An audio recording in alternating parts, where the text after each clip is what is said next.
A Superintendência de Trânsito de Teresina está passando por uma mudança. Passa a ocupar o cargo de superintendente o Weldon Alves, o Weldon Bandeira. Ele já faz parte do grupo de trabalho da Prefeitura de Teresina e agora passa a administrar essas questões que envolvem o trânsito na nossa cidade. Nós estamos aqui ao lado do Weldon Bandeira. Seja bem-vindo, superintendente, aqui ao Jornal do Piauí.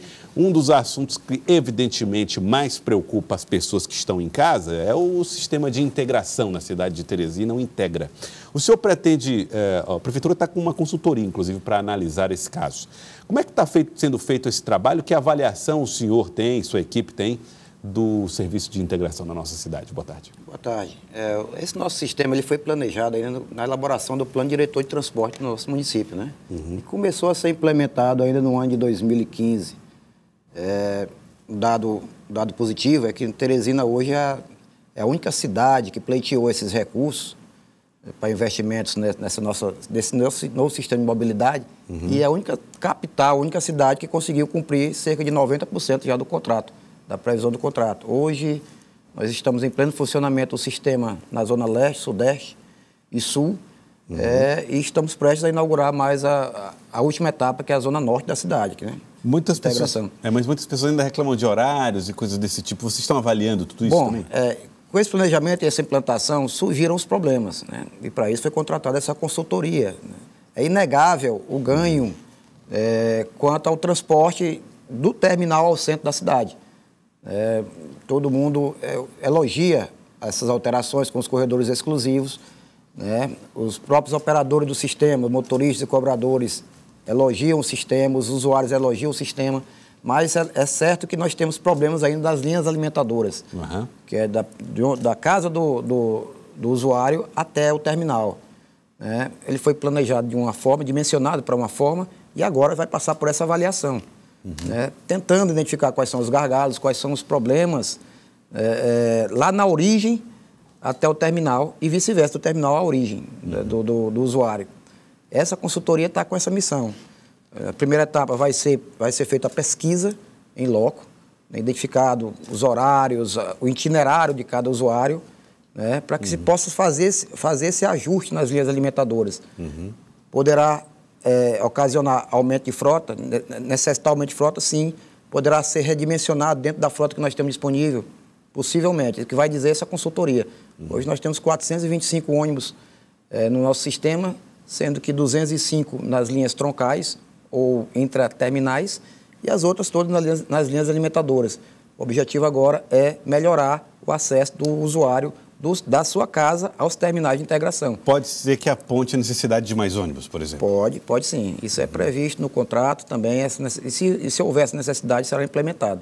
Né? Mas a ideia é ajustar o sistema de modo que não onere, o final, a passagem do usuário, que é o mais importante. Até que ponto, por exemplo, a pavimentação nessas regiões onde passam os ônibus, que são os que alimentam os terminais, pode ser um fator a atrasar essas viagens? Importantíssimo. A Prefeitura tem investido muito na pavimentação, principalmente nas linhas de ônibus. E não só nas linhas de ônibus, em regiões periféricas dos terminais, por exemplo. Hoje nós estamos concluindo a parte do Buenos Aires, ali é um exemplo, né, para melhorar os acessos aos terminais, tirando o fluxo de carro das linhas alimentadoras, do transporte comum e priorizando o acesso dos ônibus. Então, isso melhora, agiliza o sistema e, com certeza, será um ganho. Né? Esse investimento está sendo feito nesse momento. Eu acredito, esse estudo, ele deve finalizar até o dia 31 de dezembro, é o prazo que nós estabelecemos, essa meta estabelecida. Estudo de avaliação do sistema. Isso, para que nós tenhamos esse diagnóstico e possamos implementar essas mudanças a partir do mês de janeiro desse ano. Até o dia 31 de dezembro, todo o sistema da integração já vai estar funcionando, da Duque de Caxias, todos eles? Bom, a última etapa é o sistema Zona Norte. Né? Os terminais estão concluídos e estão sendo concluídas as estações de transbordo, na Rui Barbosa e Duque de Caxias, principalmente. As obras estão previstas para encerrarmos agora no mês de novembro e implantarmos esse sistema no mês de dezembro. Será a última etapa do sistema Integra na nossa cidade. Outra preocupação, o volume de carros na cidade de Teresina. Isso faz com que vocês tenham que administrar o tempo inteiro, o trânsito, o fluxo, novas rotas, novos caminhos, construção de novas avenidas. Existe a possibilidade, vamos falar agora primeiro das obras. construção da Ulisses Marques, construção da nova ponte que liga a Zona Leste à Zona Norte da capital. Essas obras estão sendo tocadas por quem? Até que ponto esse trânsito está ajudando no planejamento dessas obras? É maciço a quantidade de investimentos na mobilidade urbana, né? Nós tivemos aí em pouco tempo a construção da ponte Anselmo Dias, que deu um ganho fenomenal na melhoria no transporte daquela região sudeste, né? A sua ligação à Zona Sul e Centro e vice-versa. E a Ulisses Marques fará um alívio, digamos assim, da Presidente Kennedy, que hoje se encontra totalmente engarrafada. E, concomitantemente com essas obras, vai ser iniciada agora a obra de construção da ponte da UFP, né, que fica a fiscalização da ponte da UFP fica a cargo da SDU Centro-Norte, o qual eu deixei contratado, inclusive, a obra. Então, deve estar iniciando agora, presumo, nesse mês de outubro. Então, é um ganho importante para aquela região. As obras de mobilidade, elas têm que ser investidas, nem sempre o recurso acompanha o tempo necessário, né, de investimento, mas tem sido investido muito na cidade no que trata da mobilidade urbana. Eu acredito que nós ganhamos muito nesses últimos anos, abrindo novos acessos, melhorando novas avenidas. Isso deu um implemento muito grande na nossa melhoria do transporte. Para você ter ideia, de 2013 para cá, nós tivemos um aumento de em torno de 110 mil veículos na nossa cidade. Certo. Né? Esse monitoramento de acidentes fatais, por exemplo, em 2013 nós tínhamos em média 150 mortes por ano. Esse número se manteve de lá para cá. Com esse aumento de veículos, com certeza essa quantidade, infelizmente, de mortes no trânsito teria sido bem maior. Nós tivemos um ganho aí em torno de 150, 160 vidas preservadas nesse período, com toda essa melhoria que foi investida no trânsito. Essas alterações, muitas vezes, que afetam a vida do morador daquela localidade, mas que é um ganho para toda a coletividade, né? Um exemplo, por exemplo, reclama-se muito do fechamento de retornos. É certo que incomoda aquela comunidade. Virar à esquerda está praticamente proibido, né, em todos os cantos. Quem utiliza o sistema sabe que um retorno, às vezes, ele engarrafa o resto da avenida toda, né? Em alguns casos. Então, é de se notar o ganho que se tem no sistema viário também quando se faz essas intervenções. Lógico, o trânsito mexe com a vida de todo mundo, muita gente, às vezes incomoda, mas é um ganho necessário, né? Um exemplo prático, quem se lembra da Frei Serafim com seus retornos, né, ultimamente? Então, é impensável, algumas avenidas da nossa cidade hoje ainda ter retornos. Não teria como você ter a Frei Serafim hoje com retorno, realmente é muito complicado. São 500 mil veículos na nossa cidade. O telespectador está perguntando, aqui é uma telespectadora, me parece. Ela não se identificou ainda, vai mandar o nome, mas ela diz o seguinte: boa tarde, pergunte para o superintendente por que não tem mais ônibus saindo do terminal mais cedo? Por exemplo, no Santa Lia, a gente chega às 5h40 da manhã, só vai sair às 6 horas, e é muito lotado, esperando os outros que tem, para que encham os ônibus, né, para só sair com os ônibus lotados. Aliás, aproveito para fazer essa pergunta. Os motoristas são obrigados a sair com ônibus lotados dos terminais? Não, não são obrigados, mas eles têm horários a cumprir, né? Então, a meta estabelecida em contrato, e justamente essa consultoria, ela vai dar esse norte. Talvez nos horários de pico seja necessário, logicamente, isso é notório que há necessidade de mais ônibus, né? Então, onde está sobrando ônibus e onde está faltando ônibus? Essa consultoria ela vai dar esse norte. Vai dar essa resposta. Isso. Né? Então, poderá ser redimensionado o sistema, como eu disse no começo, ou readequando a frota existente, ou ampliando a frota. Pelo 99040322, o telespectador pergunta sobre a situação ali da Rua Canadá, nas imediações da Higino Cunha. O Rafael está dizendo que mudanças foram feitas no local e há uma dificuldade dos motoristas de entenderem essas modificações. Bom, foi feitas várias intervenções ali na região da Pissarra, região do IAPC, região da Canadá. A própria Canadá, como ele está falando, foi dado acesso à Avenida Higino Cunha através de semáforo. Isso tudo está sendo avaliado. Até que ponto essa mudança foi benéfica ou maléfica naquele local. Vocês seguem avaliando isso? Segue avaliando, né? Então, nós não temos a verdade absoluta. Isso é estudo de tráfego, mas que passa por uma avaliação, né? E possivelmente será ou refeita essa opção ou estudadas novas opções de melhoria naquele local.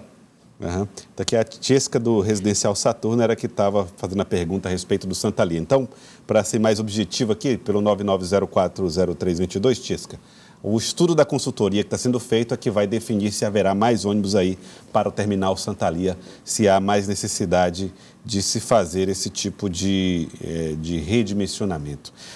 Em relação a essas novas vias, as sinalizações que estão sendo feitas, possibilidades, inclusive, de ruas reversíveis ou de pontes reversíveis, como é que vocês estão administrando o crescimento da cidade e os investimentos para tentar tornar o trânsito um pouco mais fluido?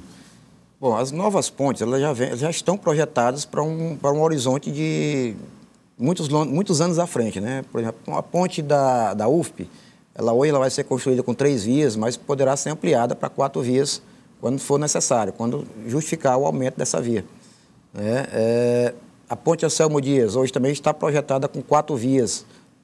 E a intenção é transformar uma dessas vias sempre dando prioridade ao corredor de ônibus coletivo, né? Certo.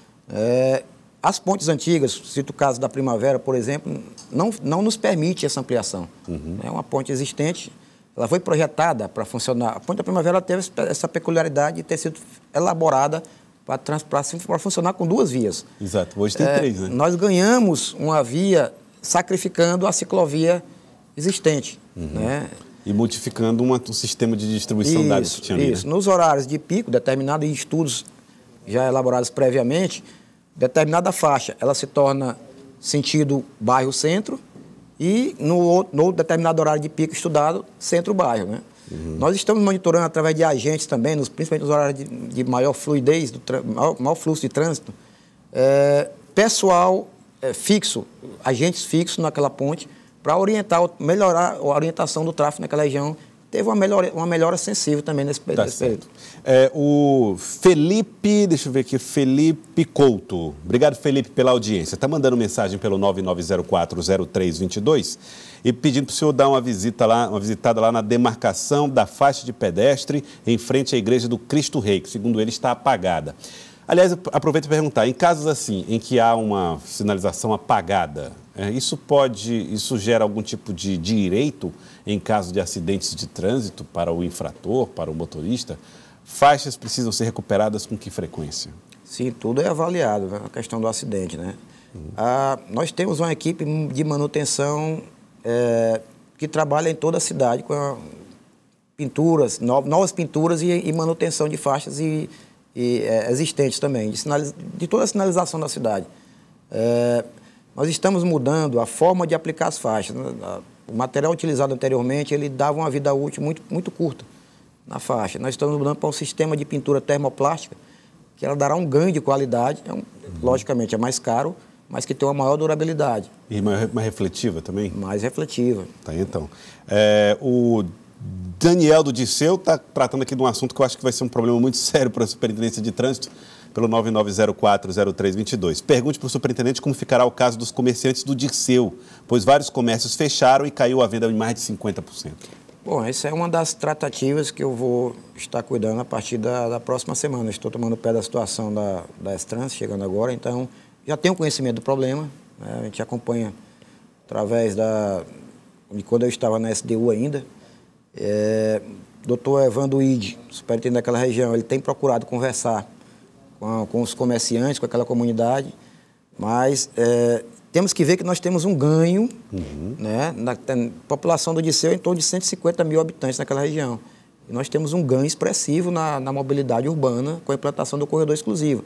O que cabe agora é compatibilizar, né, esse sistema com os comerciantes, com os anseios dos comerciantes e ver até que ponto a gente pode melhorar essa relação.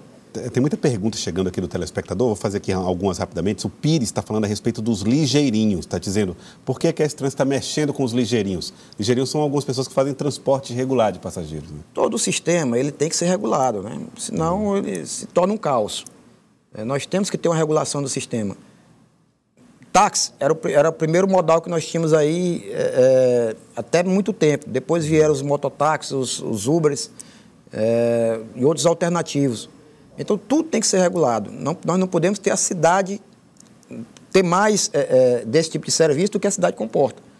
Então, tudo tem que ser dimensionado, tudo tem que ser regularizado, tudo tem que ser dentro das normativas. Tá certo. Olha, vou deixar aqui a reclamação do Francisco, que está dizendo que até o término dessa consultoria, nós que dependemos da linha no Jardim Europa continuaremos sendo mal atendidos. Pede para o senhor dar uma olhada no nível, na qualidade dos ônibus lá do Jardim Europa. Obrigado, Francisco, pela sua participação. E o Chagas Rabelo está perguntando aqui sobre a linha...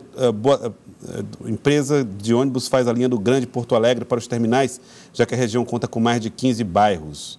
Porque apenas uma empresa faz, já que tem mais de 15 bairros. A quantidade de ônibus não oferece condições para atender a grande demanda. É o Chagas Rabelo. Não, o contrato ele foi elaborado de forma que existiam lotes. A Zona Sul, por exemplo, ela é loteada e o responsável por ele é a empresa Transcol. Então, por motivo de contrato, não pode ser ocupada por outra empresa. Esse contrato foi dimensionado para aquela quantidade de ônibus. E, mais uma vez, essa consultoria ela vai determinar se aquela quantidade é suficiente ou não, ou se precisa ser readequada. É um trabalho extenso, logicamente nós temos vários casos pontuais de reclamação, é um fato. Porto Alegre, por exemplo. E essa consultoria, com essa pesquisa de mercado do consumidor final, é que vai determinar esse remodelamento da frota. Entendi. Então, é um trabalho que começou agora e não é um trabalho fácil. Parte da pesquisa, o levantamento de dados, encontrar soluções para aquele problema, para que nós possamos estar implementando essas soluções agora no mês de janeiro desse próximo ano. Volto a dizer, é inegável, a reclamação maior hoje está da linha alimentadora ao terminal. Ninguém reclama do terminal centro da cidade. É uma beleza, funciona perfeitamente, né?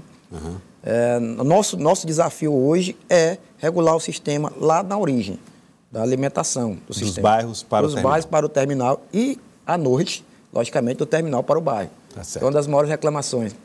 Tá bom. Quero dizer que estão sendo investidos nesse sistema em torno de 500 milhões de reais. Então, é muito dinheiro investido no sistema de ônibus, né? Procurando sempre a melhoria do sistema, tentando não onerar o sistema para o consumidor final, que é o usuário do ônibus. A gente entende que existe a concorrência com outros modais de trânsito, aí, táxi, Uber, mototáxi, os ligeirinhos que você está falando aí, mas é preciso revitalizar o sistema de ônibus, é preciso dar conforto ao usuário, é preciso que esse sistema funcione de forma que satisfaça toda a população de Teresina.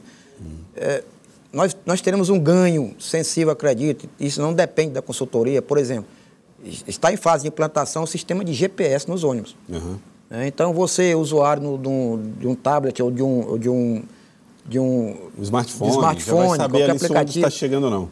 Isso, ele não terá necessidade de ir para a parada antecipadamente esperar o seu ônibus. Ele saberá, com o auxílio de um tablet ou de um smartphone, onde estará o seu ônibus naquele momento. Já sabe quando entra em funcionamento esse serviço? Não? A gente está em contato com as empresas de ônibus para que esse sistema se estabeleça logo ainda este ano. Ainda esse ano podemos ter ônibus monitorados por GPS para você, usuário, saber que hora pode ir para a parada, quando é que o ônibus está chegando ou não. Isso é uma das demandas previstas em contrato que está sendo cobrado das empresas, essa melhoria. Tá certo. Então, e a modernização da frota também. Hoje, dos 425 ônibus, nós temos 130 ônibus com ar-condicionado. Então, acima da meta estabelecida em contrato, inclusive. Tá certo. A ideia nossa é que até o ano de 2023 todos os ônibus troncais estejam com ar-condicionado, pelo menos. Quero agradecer. Muito obrigado, Weldon Bandeira, superintendente da Esse-Trans. Obrigado pela participação aqui conosco no Jornal do Piauí. Eu que agradeço, Joelson. Muito obrigado, Weldon Bandeira.